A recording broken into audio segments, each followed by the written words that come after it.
In 1912, the world believed it had built something that could never be destroyed. A ship so massive, so luxurious, so advanced, that people called it Unsinkable.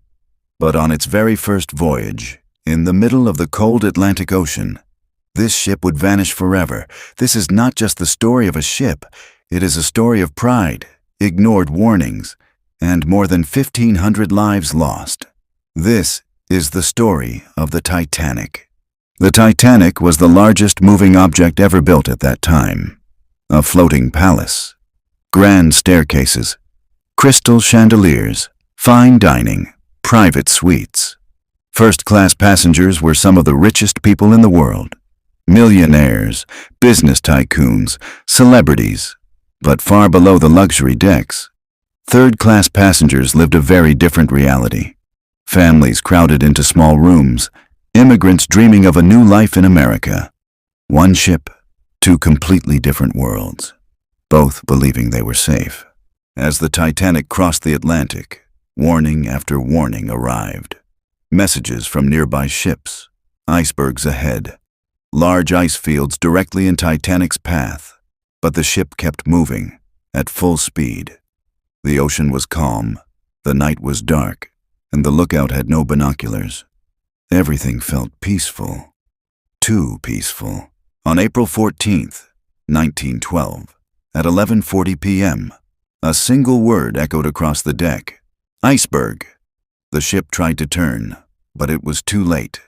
The iceberg scraped along the side of the Titanic. No explosion, no loud crash. Just a quiet, deadly tear below the waterline. Most passengers felt nothing. Some didn't even wake up.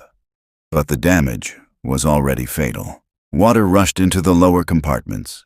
Engineers inspected the ship and realized the truth. The Titanic was sinking, slowly but inevitably. Still, many passengers refused to believe it. Some laughed. Some stayed in their rooms. Some went back to sleep. Then, the lifeboats were uncovered, and panic began to spread. There were not enough lifeboats, not even close. Women and children first. Families were torn apart. Husbands kissed their wives goodbye, never knowing it was their final moment together. Third-class passengers struggled to reach the upper decks. Locked gates, confusing directions, rising water. Every second mattered. As the ship tilted further, people jumped into the Atlantic Ocean. The water was freezing, so cold. It stole breath in seconds. Screams filled the darkness.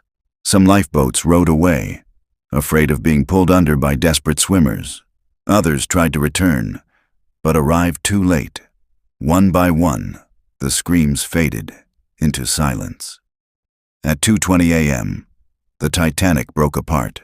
Lights flickered, then darkness. The ship disappeared beneath the ocean, taking more than 1,500 souls with it. The sea became calm again, as if nothing had happened. Today, the Titanic rests at the bottom of the Atlantic, silent, broken, untouched. A reminder that human confidence can be dangerous, that nature always wins, and that some nights change history forever.